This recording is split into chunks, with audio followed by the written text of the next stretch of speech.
Vamos ver o vídeo aqui. Eu odeio o Devil May Cry da Netflix, que foi mandado pelo Andrade há 1 ano e meio atrás. A gente não viu até hoje, vamos ver agora. Esse vídeo não é recomendado para Não menores vimos de porque ele também não apareceu pra cobrar o vídeo. 18 anos e falsos Não é fãs porque eu que sou aceitam vagabundo, não. qualquer coisa quieto.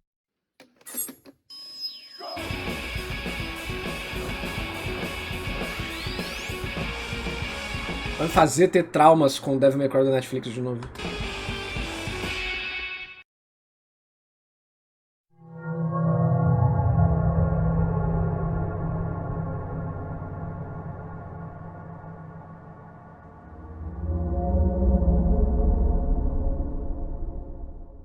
Sabe o que é isso? É uma representação da experiência que eu tive para começar a escrever o roteiro desse vídeo, onde eu fiquei parado por 10 minutos, olhando para a tela branca do Word, tentando racionalizar que aborto que o fã, Que isso? Já começou bem. entre aspas gigantescas, a Adi Shankar e a Netflix puseram no mundo. E eu achando que depois de 6 temporadas de Castlevania, nada mais poderia me surpreender. E eu tava errado pra cacete.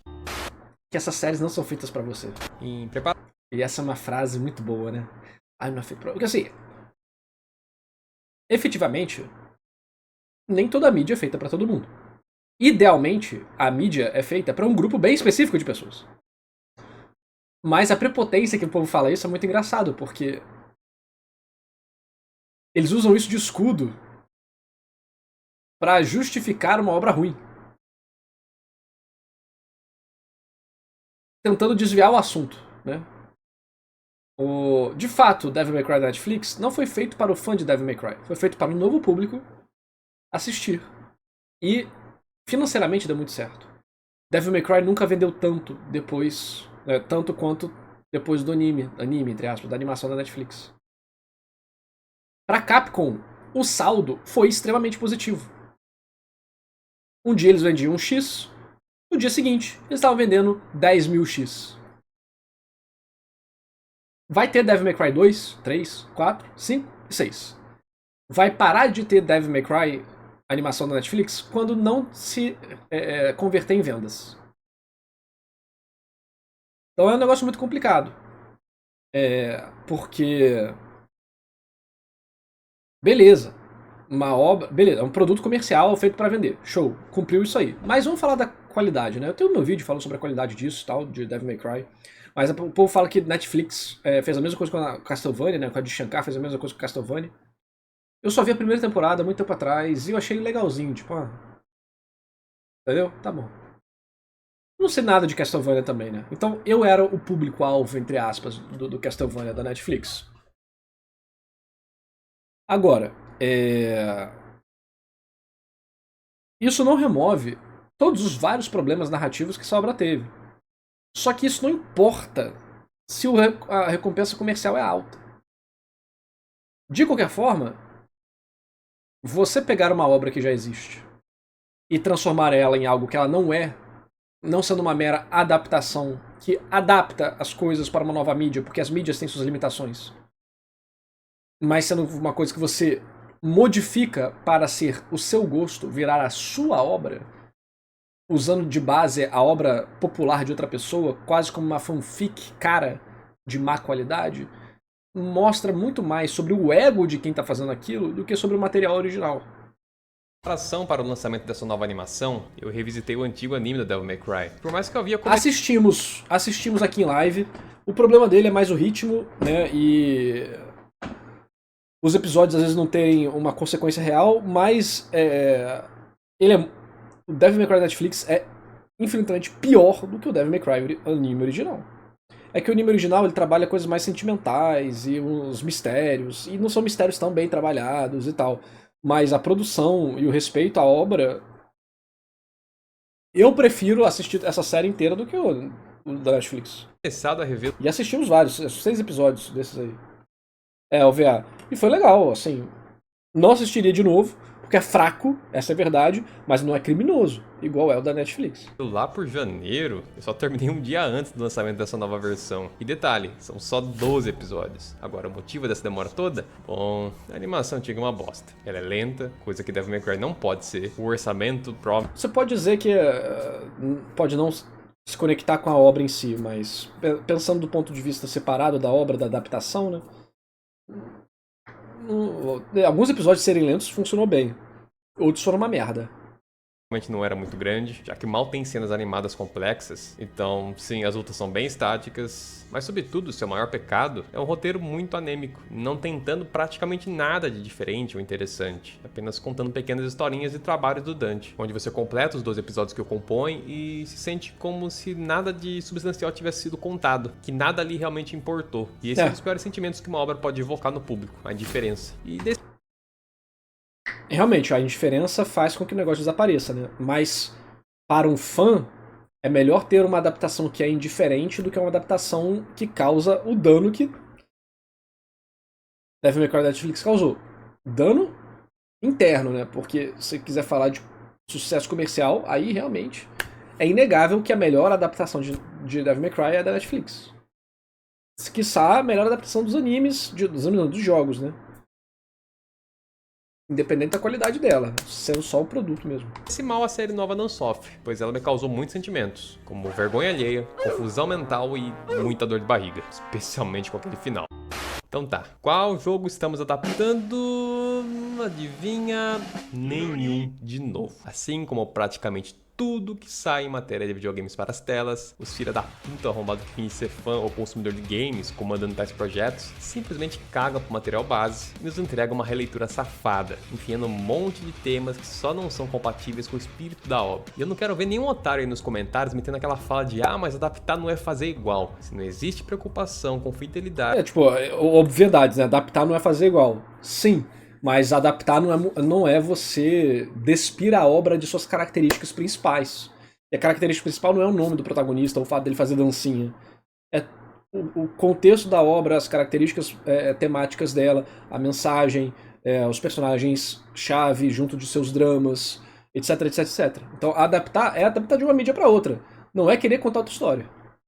Por que então interesse em usar tal franquia? O senhorito Adi poderia muito bem ter feito uma animação original, sabe? Um universo original, com personagens originais. Assim, tendo toda a liberdade do mundo. Mas não, ele é um safado que, mais uma vez, afinal ele também está envolvido com a produção do Castlevania, cometeu o famigerado sequestro de franquia, onde ele usou Devil May Cry para contar a historinha da cabeça dele envolvendo demônios, imperialismo americano, minorias e preconceito. Porque sim, Devil May Cry é uma ótima obra para se abordar tais temas políticos. Todo mundo que joga Devil May Cry joga porque quer lutar contra o imperialismo americano. Não tem nada a ver com os combos, com a estética, com o desafio, né? Definitivamente não, pode ter certeza.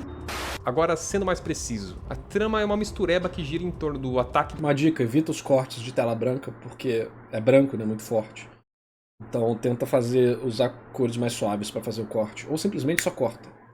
Esse suposto demônio, o tal do coelho, que rouba a espada do Sparda, o lendário Cavaleiro Negro, que segundo as lendas se virou contra os demônios e selou o acesso entre tais mundos, assim protegendo a humanidade do alcance deles. Mas esse tal do coelho possui planos de reconectar ambos mundos, e para isso, além da espada, ele precisa também das partes de um amuleto, que havia sido dividido entre os dois filhos do Sparda, Dante e Virgil. A parte de Virgil ele já possuía, faltando apenas a do Dante, o colocando na mira das conspirações desse demônio.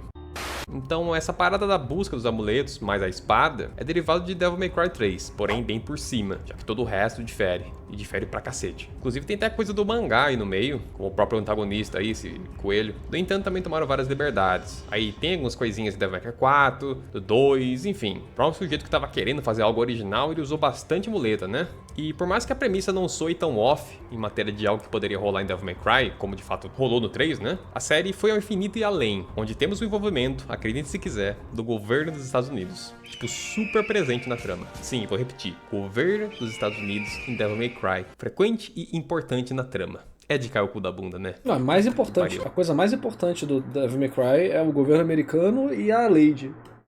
Mas piora, viu? Então, o vice-presidente dos Estados Unidos é o manda-chuva de uma organização paramilitar que luta contra os demônios. Inclusive, meteram o aspecto ciência na equação. Eu odeio isso, velho. Eles falam sobre DNA de demônios. E que os demônios, na verdade, são uma variante dos Homo sapiens. É como se alguns tivessem acabado indo pra outra dimensão, que a gente conhece por inferno, né? Mas pra eles é o Makai. E por conta disso, eles evoluíram de maneira diferente, virando essas criaturas aí absurdas e poderosas. E essa parada aí é aquela típica tendência de produções ocidentais de tentar enfiar ciência. Sim. Ou explicar de... Nossa, odeio isso. Mais coisas que não precisam, são elementos de fantasia, e tá tudo bem, é isso, cara. Ninguém... Fora que a série fala um monte de coisa de ciência que não... Ai, essa célula, isso aqui e tal... Fica 40 minutos falando, teve um episódio, tipo, metade do episódio foi o neguinho falando lá sobre... Ai, meu Deus, a ciência, isso aqui, a célula, isso serve pra porra nenhuma.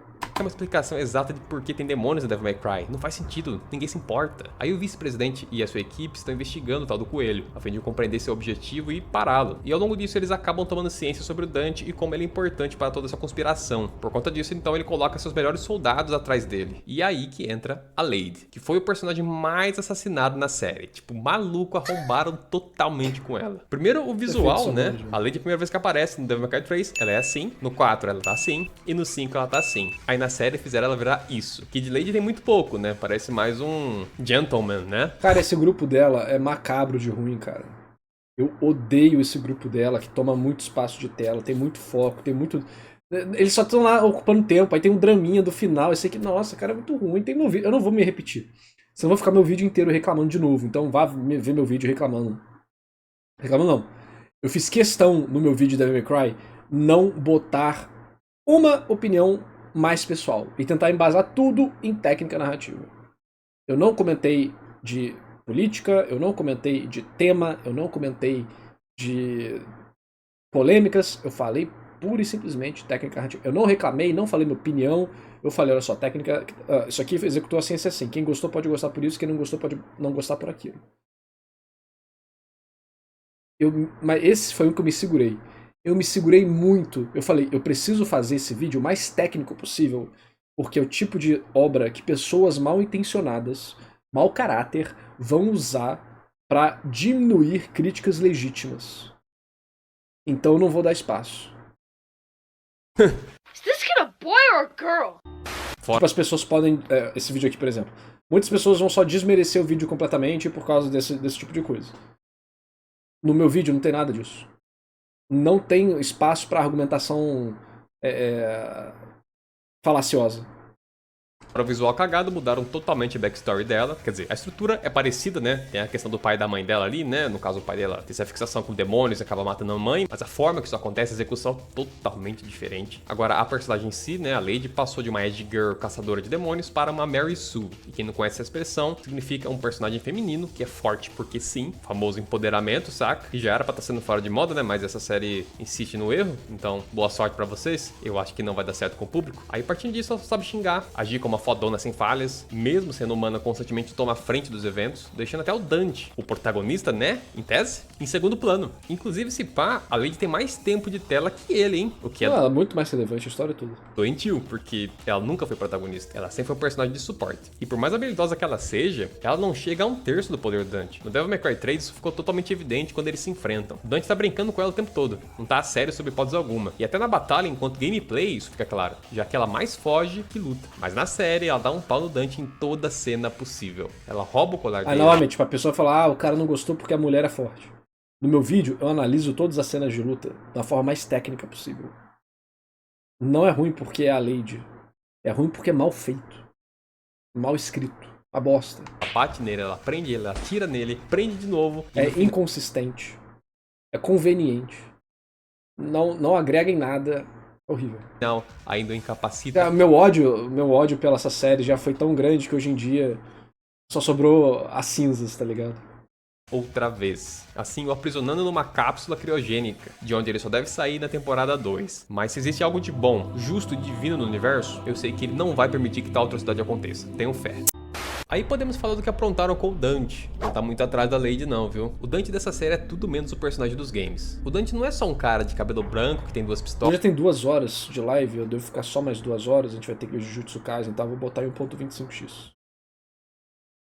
Um espadão e faz umas piadas. Se tu acha isso, tu só não entendeu ele até hoje. Mas primeiro eu vou explicar o Dante da série, depois falamos do original. Na série é um sujeito traumatizado, porque é claro, tem que ter trauma no meio, né? Na cabeça dos escritores modernos, um personagem pra ser complexo tem que ter traumas. Coisa que não faz sentido nenhum, porque uma pessoa traumatizada é uma pessoa bugada, não uma pessoa mais foda. Enfim, isso na cabeça, não é legal ter trauma. Porque numa história, um personagem, assim, você usa o fantasma narrativo dele. O fantasma narrativo pode ser um trauma, mas pode ser qualquer outra coisa que seja interpretada como trauma durante a escrita, né? Pode ser o fantasma da pessoa, pode ser simplesmente o fato de que um dia ela quis ir comer hambúrguer e não tinha hambúrguer. Isso desenvolve alguma coisa dela. Mas botar um trauma, quanto mais pesado, né, mais fácil de trabalhar na história. Mas existem personagens que não têm traumas, tem coisas ruins na vida dele e tal, que motivam ele a fazer alguma coisa. Se pegar até personagens de arcos estáticos vão ter isso, né? O Luffy com o Shanks no início da história. depois com os amigos dele, pós Marineford e tal, quer dizer, ele fala que não tinha ninguém, depois lembrando dos amigos por causa do Jinbei. Mas como isso é trabalhado na história também vai definir a qualidade das coisas, né? Mas o povo acha que vou botar trauma e acabou. É fácil, né? É igual, tipo, vou botar o personagem chorando pra fazer desenvolvimento de personagem. Isso não torna ninguém poderoso. Mas é o que fizeram. Então Dante é um cara com traumas pela morte da sua mãe e do seu irmão no ataque de demônios, o que o fez se tornar um mercenário que caça demônios por dinheiro. E tem uma cena muito importante no final aí, do último episódio, que deixa evidente que o Dante faz as piadas que ele faz, se comporta dessa forma aí, meio escrachada, justamente pra esconder seus problemas e inseguranças, olha só. Coisa que nunca foi o caso nos games. Esse personagem não tem nada a ver com o Dante original. Agora vamos pro clássico. Bardock seria o Fantasma Goku? Não. Bardock é irrelevante pra história de Dragon Ball até muito tarde. Aí, né, pro Dante raiz. Ele também tem sim Ele não existia. a questão da morte da mãe, isso afeta ele, né? Devil May Cry 1 deixa isso bem evidente. Mas ele não opera como um sujeito traumatizado. E sabe por que isso acontece? Porque ele é confiante demais pra isso. E tal confiança talvez é um dos fatores mais importantes pra esse personagem. Ao contrário do que muitos pensam, o Dante não fica de piadoca a esmo. Por exemplo, o do Devil May Cry 3, que seria a maior referência aí pra essa série. Ele age de maneira totalmente despreocupada. E tal despreocupação é o que gera o fator cômico. Claro, também tem o lado tosco dele, com frases de efeito e afins, mas entenda. Sabe o trauma do Luffy? Não, isso também não existia na história durante muito tempo. O que define o Luffy durante a história inteira dele é a cena com o Shanks. Esse é o fantasma narrativo dele. Mas o Luffy ele não trabalha. Tipo, esse é o fantasma no pequeno arco do primeiro capítulo. E depois o Luffy se torna um arco estático. O arco estático você não trabalha com fantasma, porque ele já descobriu a verdade e aí o mundo tenta quebrar a verdade dele com a mentira. Então o Luffy representa a liberdade, o mundo quer tirar essa liberdade temática que ele traz, né? Então, arco estático normalmente não trabalha com isso de fantasma narrativo, porque ela tem uma outra dinâmica. Você trabalha com o fantasma narrativo dos outros personagens à sua volta, né? O Luffy influencia o que está à volta dele, o Luffy e outros personagens do tipo. Então, o foco é nos arcos de personagens que estão em volta dele, não nele. Ele é o catalisador dessa mudança. Ele não tá tentando ser engraçado, ele só tá pouco se fudendo. Sabe por quê? Porque ele é forte demais pra qualquer coisa ou ameaçar. Ele não se É importa. engraçado, né? Que, tipo, a perspectiva que vocês olham é a perspectiva cronológica, né? Dentro do mundo da obra. Só que não é assim que escrita funciona. Ele curte lutar, ele faz o dano na telha e se foda. E essa é a beleza do Dante. Ele é o B10 mais tradicional possível. Parando pra pensar nisso, o anime antigo até que se saiu bem. O Dante lá era fodão o tempo todo e nunca passou um perrengue real. Porque simplesmente ninguém estava à altura dele, né? Já o da série não evoca isso. Nem fudendo. Ele falha pra caramba, ele é inseguro, ele tem medo, ele demonstra demasiadas preocupações em várias cenas. Coisa que não era pra ele fazer, pô. Ao menos não com tamanha regularidade. E isso que é a pior parte. Tu tem 5 jogos de referências com várias cutscenes pra tu se apoiar e o vagabundo deve escrever o personagem errado. Puta que pariu. Será que ele realmente achava que ele tava criando uma versão melhor do personagem? Será que ele realmente... Sim. tem um ego tão grande assim? Sim. Com certeza tem, né? Que pergunta idiota. Mas a chuva de Isso é merda bizarro, cara. Isso é o mais bizarro de tudo. não acabou ainda não, viu? Precisamos falar do aspecto crítica social foda que meteram nessa série, hein? Puta que pariu. Compadre, fizeram os demônios virarem uma metáfora para minorias. Tipo, eles são oprimidos e sofrem por culpa do... Os mexicanos são demônios. Caralho, olha. Isso pode ser tão preconceituoso que, tipo, é uma crítica ao preconceito que vira a própria crítica em ser preconceituosa, né? que o Sparda fez, ou sei lá, a terra do Makai, que é o mundo dos demônios. Aí o vilão, o coelho lá, tá tentando quebrar a tal barreira como reparação histórica. Parece meme, né? Mas não é.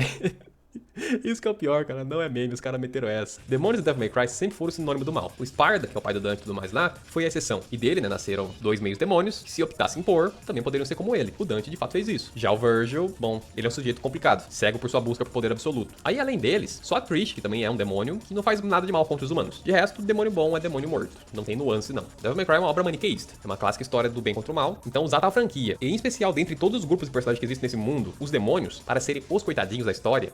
É aquele negócio, né? Se eu tivesse R$1 para cada obra onde o filho de uma entidade que veio do lado maligno acaba sendo meio humano e meio monstro e acaba lutando contra a sua raça para salvar o mundo e tem cabelos brancos e foram adaptados para uma versão Netflix, eu teria R$2, o que não é muito. Mas é muito curioso como aconteceu 2 vezes. Cara, mano, bizarro isso. Que pariu. Eu cometi um erro muito grosseiro. O Ad aí, ele veio quente pra superar todas as bostas que o Castle Fix fez em 6 temporadas. O cara não tá de brincadeira não, velho. Foi só uma temporada e o cara já deu um regaço no Castlevania inteiro quase. Tá de parabéns, velho. Mas calma que ainda tem o imperialismo americano, onde no fim da série, ao derrotarem o coelho e tudo mais aí... E os pais dele são grandes demônios, né? O vice-presidente adquire controle sobre a máquina que gera portais para uma... Castlevania e Devil May Cry, pô. Ambos são meio demônio, né? Meio monstro. Ambos seguem o caminho dos humanos. Ambos são filhos de um grande demônio, um grande monstro. Ambos têm cabelos brancos. Ambos foram adaptados por Adin Shankar e destruídos pela Netflix, porra. Que o coelho tinha. E com isso ele invade, né, o inferno e passa a dominar toda a dimensão. Explorando ainda mais, afinal, né, gente, Estados Unidos, capitalismo malvadão, crítica foda, né? E detalhe, essa cena da invasão acontece enquanto toca Green Day, American Idiot.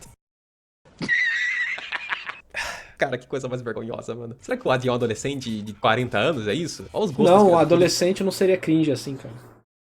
Inclusive, eu odiei todas as músicas que ele botou aqui nessa bosta, velho. Ele meteu um monte de música que ele acha que combina com Devil May Cry. Eu odeio música, assim, de bandas inseridas em obras oficiais, né? Acho que uma coisa é a galera fazer um edit na internet, outra coisa na obra oficialmente ter essas músicas. Cara, Devil May Cry tem um monte de música da hora desde o primeiro jogo. E não toca nenhuma delas inteira ao longo da série toda. Isso é uma vergonha. Mas o vagabundo vai lá colocar Green Day, enquanto os Estados Unidos tocam terror nos demônios oprimidos. Ai, caceta. Mas eu ainda quero entregar pra vocês o último milho na ponta do cocô. Nos 45 do segundo tempo, aparece o Virgil lá no inferno, salvando os demônios oprimidos. Essa é muito merda, essa cena, cara. Muito merda. Eu sou a tempestade que se aproxima. E me parece que ele será um dos líderes da revolução contra os humanos. Olha só, Virgil revolucionário, rapaz. O cara que sempre só lutou por si mesmo, né? Há pouco se fudendo pra todo mundo assim umas 10 vezes. Mas agora ele é da galera. E vai dar porrada nos capitalistas. Yeah. Cacete, velho. Ô, tá louco. Cara, o fã de Devil May Cry deve ter sofrido muito com essa porra, né? Imagina você, aquele meme, né? Você indo lá na loja, aí você encontra a garota e fala, nossa, você gosta de Devil May Cry? E ela fala, gosto. Você na sua cabeça pensando nos jogos, ela pensando na série da Netflix. Imagina que relacionamento bom que vai surgir disso aí. Por favor, gente de Hollywood, esquece que o videogame existe, não mexe com mais nada, já chega. Já chega. Gatekeeping é necessário. Eu cheguei nessa conclusão, gatekeeping é necessário. Artistas não ganhem dinheiro suficiente. Permaneçam nos seus nichos. Não sejam adaptados. Permaneça passando fome. Prefiro o artista do meu mangá favorito passando fome do que tendo adaptação Netflix. Kubutaichi morra de fome. Se não, se tiver Bleach pela Netflix live action, aí já era, cara. Aí não, porra, aí vai ser muito complicado.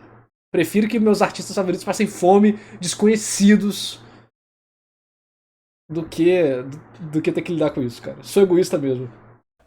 Bom, gente, o Vi pistolou e me mandou fazer o encerramento do vídeo. Então já sabem, deixem aquele like, se inscrevam, se der compartilhem e quem quiser troca ideia, venham pro grupo do Whats, link no comentário fixado. Até mais, meus chuchus. Esse vídeo...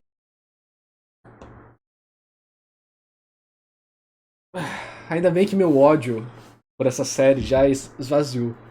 Senão, tanto que eu ia xingar, não ia estar escrito, mano. Tanto ódio mortal que eu ia ter.